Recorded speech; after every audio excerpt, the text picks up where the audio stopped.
It was the spring of 1978 when Wren Calloway, at just 24 years of age, found herself the sole inheritor of her grandmother's legacy.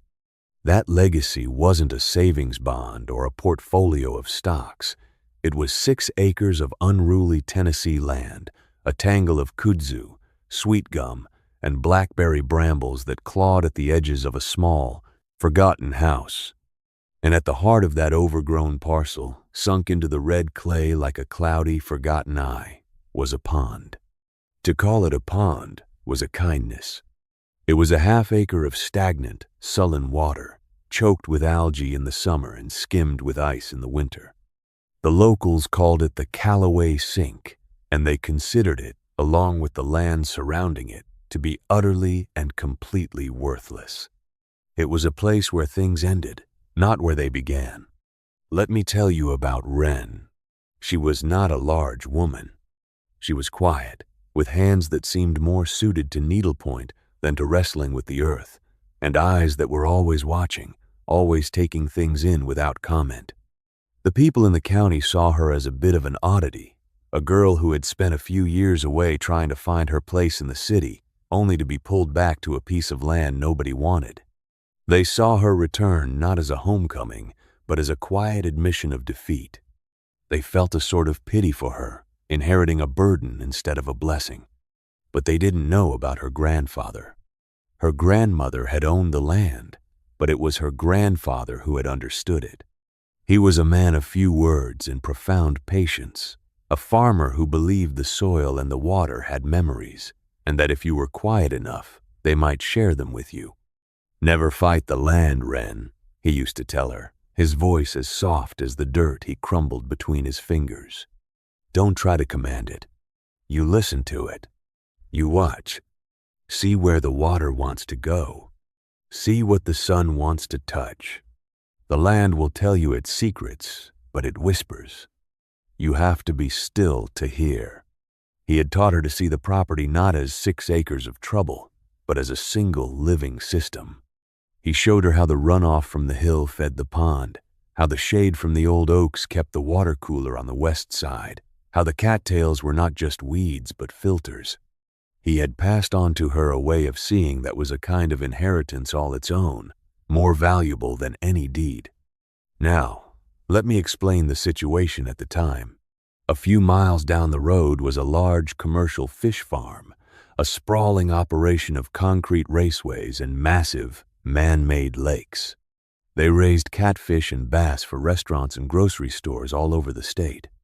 It was a business of volume and tight margins, run by a man named Silas Croft. Silas was the embodiment of conventional wisdom. He was a practical, no-nonsense man who trusted machinery, schedules, and spreadsheets.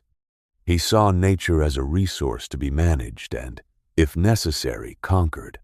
His operation was a model of modern efficiency, but that efficiency sometimes produced waste. One Tuesday morning in May, that waste came rumbling down Wren's long, unpaved driveway.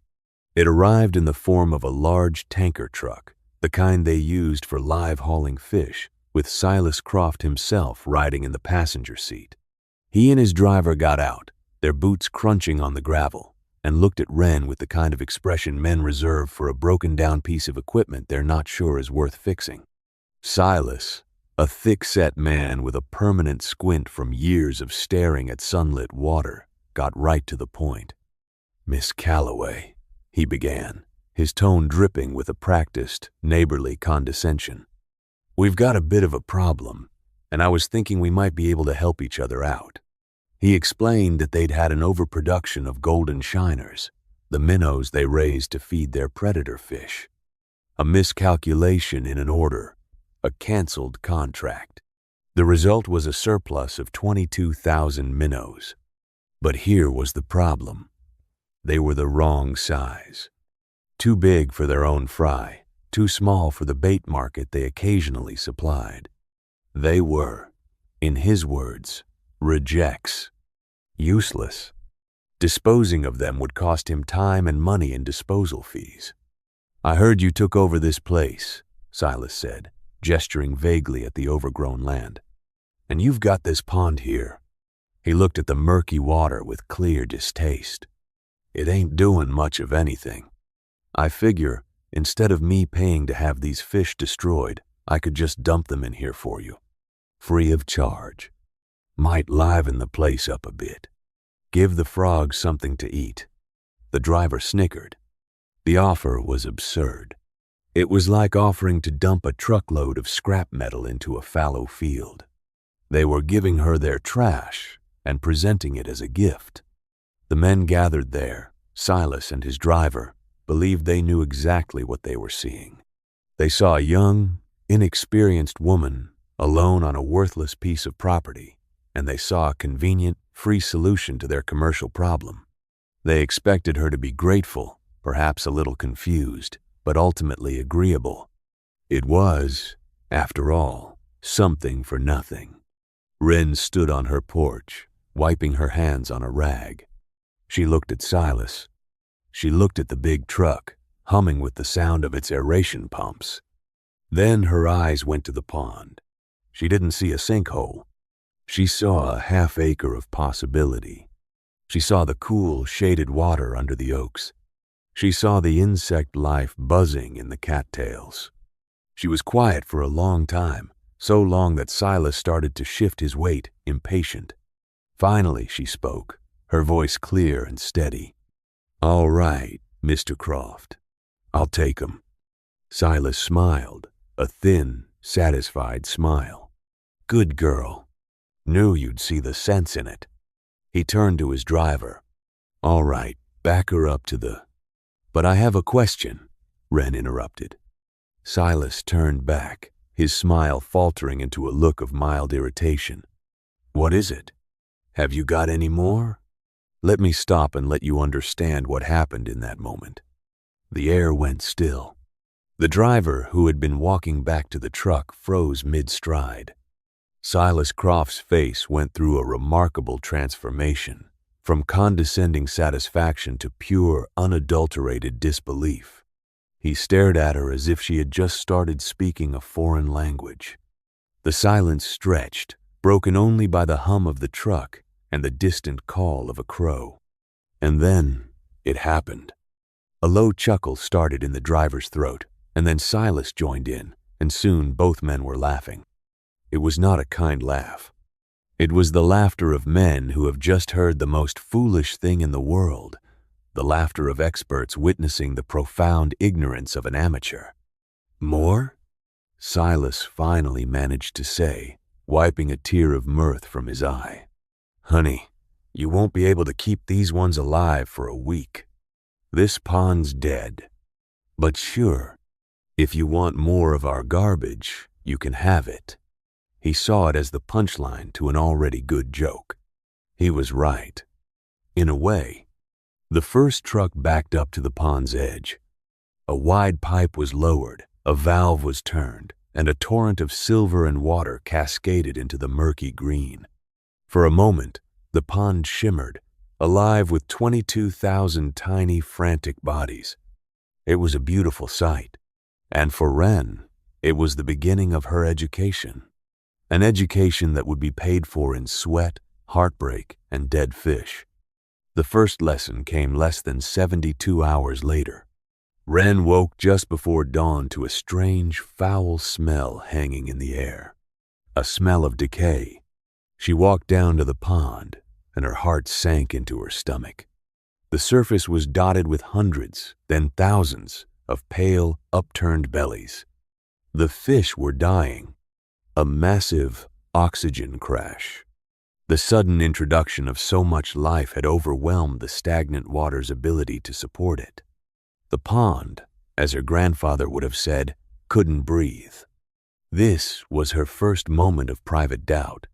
The laughter of Silas Croft echoed in her ears. Maybe they were right.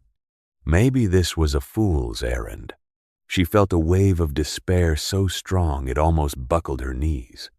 She was alone, with a dying pond and the ghost of a bad joke hanging over her. But then she remembered her grandfather, standing by this very pond years ago. "Water's just like a person, Wren," he'd said. "It gets tired. It gets sick, and when it can't breathe, everything in it dies.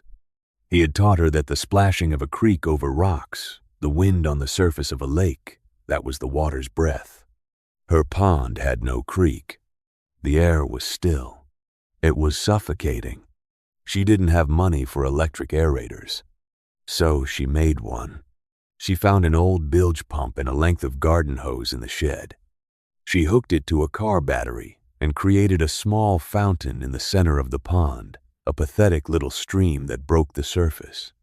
For the next week, she worked tirelessly, swapping out batteries, moving the pump, even taking a rowboat out and just stirring the water with a paddle for hours on end. It was brutal, exhausting work. She was fighting for every gasp of air for her fish. And slowly, miraculously, the dying stopped. The smell receded. The remaining fish grew stronger.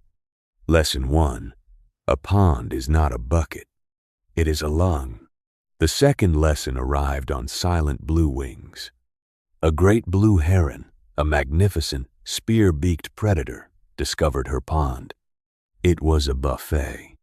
Every morning at sunrise and every evening at dusk, the bird would stand motionless in the shallows, a gray statue of death, and then strike with lethal precision. It was taking dozens, perhaps hundreds of her minnows every day. The conventional wisdom would have been to get a shotgun. It was a pest, an enemy. But Wren remembered her grandfather's respect for every part of the system. The heron belonged here too, so she didn't fight the bird. She studied it. She sat for hours, hidden in the brush, watching its patterns, its preferred hunting spots, the times it was most active. She learned its habits. Then, instead of violence, she used ingenuity. She strung fishing line in a grid, a foot above the water's surface in the shallows where the heron liked to hunt. It was invisible to the bird, but when it came into land, its wings would touch the line, spooking it. She hung old pie tins from branches, their flashing reflections disorienting the predator. The heron, confused and frustrated by this newly complicated hunting ground, eventually moved on to easier meals down the creek. Lesson 2. Do not fight the system. Understand it and work within its rules. The next 2 disasters were of her own making. She nearly went broke, buying commercial fish feed, tossing expensive pellets into the water only to see them cloud the bottom and rot.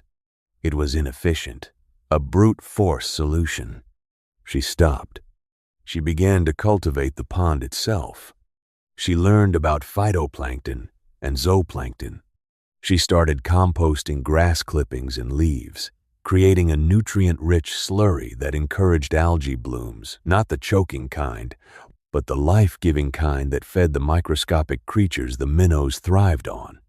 She was no longer just a fish keeper. She was becoming a water farmer, a cultivator of an entire food chain. Then came the flood. A summer thunderstorm of biblical proportions rolled through the county, dropping 6 inches of rain in 3 hours.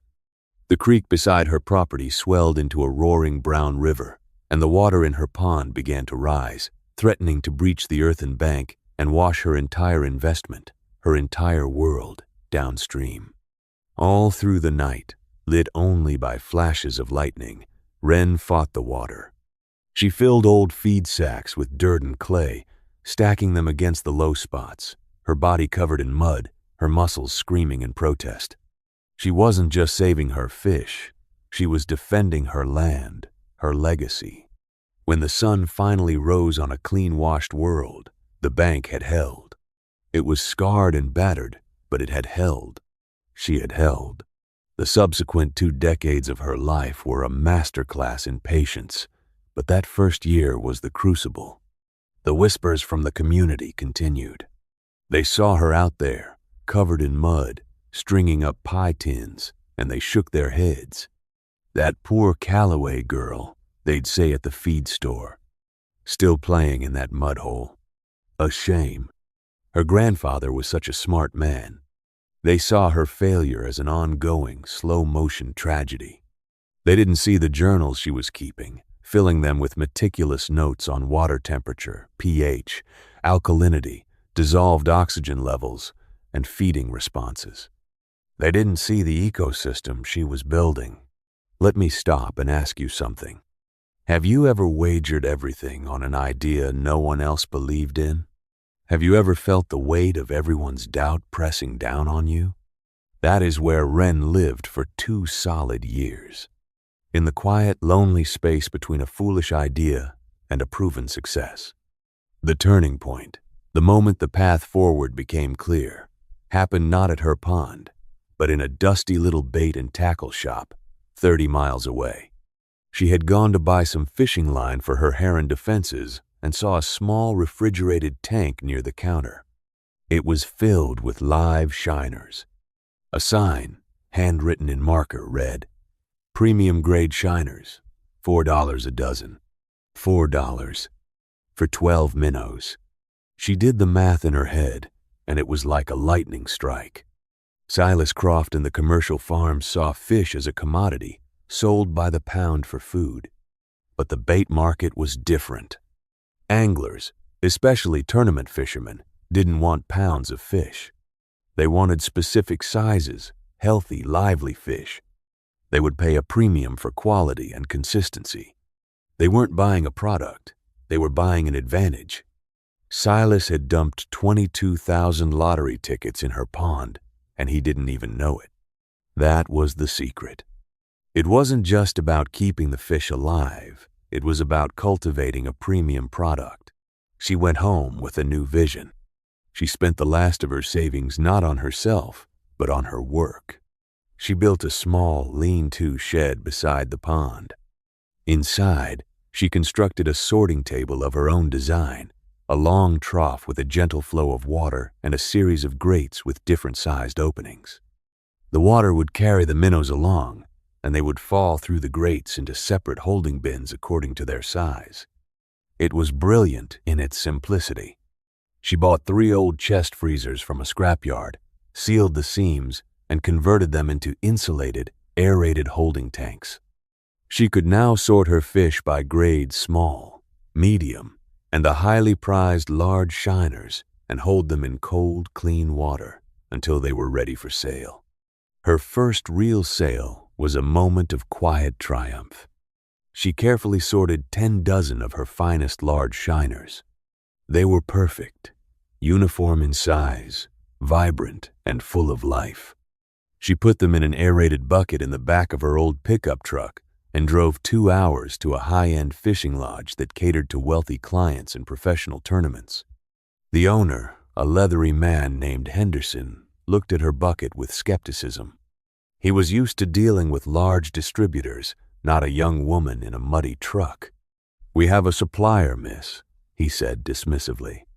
"Just look," Wren said, her voice quiet but firm. He peered into the bucket. He swirled his hand and watched the fish dart away, their sides flashing. He scooped a few out with a net. He examined them closely.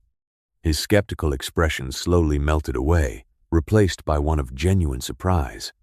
"They're all the same size," he murmured. "And there's not a single dead one. Not one." He looked at her, really looked at her, for the first time. "Where did you get these?" "I raised them," she said simply. He bought all 10 dozen on the spot for $5 a dozen, and he placed a standing order for 50 dozen a week. Wren drove home that day with $50 in her pocket, the windows down, the smell of the pine trees rushing in. It was more than just money. It was proof. The whispers were wrong. The laughter was wrong. Her grandfather was right. The land had told her a secret, and she had been quiet enough to hear it. That first order was the seed. Word of Calloway's baits spread through the tight-knit community of serious anglers not through advertising, but through word of mouth. Her reputation was built on a simple, revolutionary promise: quality. When a fisherman bought a bucket of her shiners, they knew exactly what they were getting. No sick fish, no wrong sizes, just a perfect, consistent product every single time. Bait shops started calling. Tournament organizers wanted to secure her as their exclusive supplier. The demand quickly outstripped what her small pond could produce. She needed more fish. She needed to go back to the source. The day she drove her pickup truck back into the gravel lot of Silas Croft's fish farm was a day of reckoning. It had been nearly 3 years. She walked into his office. He was on the phone, yelling about a shipment. He glanced up, saw her, and his eyes registered a flicker of recognition, but he couldn't quite place her. The muddy girl with the foolish idea. She waited patiently until he finished his call. He hung up the phone with a sigh of frustration. "Can I help you?" he asked, his tone still brusque. "Mr. Croft," she said. "My name is Wren Calloway. A few years ago, you gave me a load of reject shiners." Recognition dawned on his face, followed by a wry, pitying smile. "Oh, right. The girl with the mud hole. Don't tell me you've still got some of those things alive." "I do," Wren said, her voice even. "And I'm here to buy more. I want to buy all of your rejects. All of your surplus, wrong-sized minnows. I'll take every last one you've got." Silas stared at her. This was not the conversation he was expecting. He leaned back in his chair, his mind struggling to process the information. He ran a multi-million-dollar operation, a model of modern aquaculture. This girl, with her one forgotten pond, was succeeding with his garbage. It didn't make sense. It defied the logic of his spreadsheets and his machinery. "How?" he finally asked, the single word carrying the weight of his entire worldview being shaken. "How did you do it? We lose 20% of our stock in state-of-the-art ponds. The county extension agent tested your water years ago and said it was too acidic, too little oxygen. Everyone said that pond was dead. How in God's name are you making money off it?" Now, let me tell you, this was the moment. The culmination of 3 years of solitary work, of doubt, of mud-caked nights and sun-scorched days. Wren could have been arrogant. She could have gloated. She had earned the right. But that wasn't her way. She just looked at this man who had laughed at her and gave him the simple, unvarnished truth. "You were watching the fish," she said. "You were counting inventory. I was watching the water. My granddaddy taught me the water is what holds the secrets. The land tells you what it needs, if you're willing to listen." Silas Croft, the gatekeeper, the expert, the man of conventional wisdom, was silent for a long time. He looked out his window at his own massive, sterile ponds. He looked at his humming aerators and his automatic feeders. And he understood. He had been running a factory. She had been nurturing a farm. He stood up, walked around his desk, and extended his hand. "I was wrong, Miss Calloway," he said, and the words seemed to cost him something. "I apologize. I never should have laughed." They shook hands, and in that moment, a new business relationship was forged. The man who had once dumped his trash in her yard was now her most important supplier. That year, her third in business, Wren Calloway's little bait operation crossed the 6-figure mark in gross revenue. From a worthless pond and reject fish, she had built a $100,000 empire. She never borrowed a dime. She bought 2 adjacent properties, carefully restoring the land and digging new ponds, each one a perfectly balanced ecosystem. Calloway's premium baits became the gold standard, its reputation for quality unshakable. Decades passed. The world changed, but the water in Wren's ponds remained clear and cool. She was an old woman now, her hair the color of silver shiners, her hands gnarled but strong. She was a legend in the county, a figure of quiet respect. The 6 acres her grandmother left her were now the heart of a 30-acre sanctuary of clean water and thriving life. She owned it all, free and clear. The land that was supposed to be her burden had become her kingdom.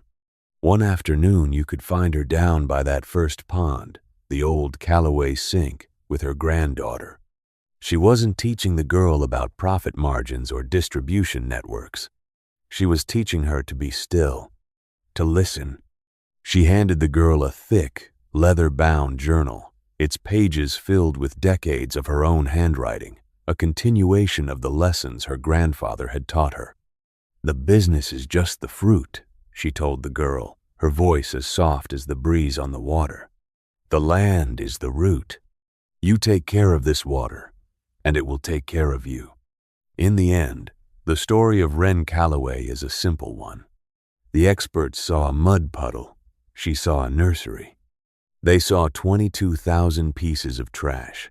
She saw the foundation of a niche market.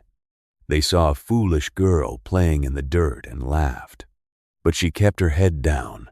She listened to the whispers of the land, and she built her life's work on the very things they had thrown away. The land remembered the kindness she showed it, and it repaid her in silver.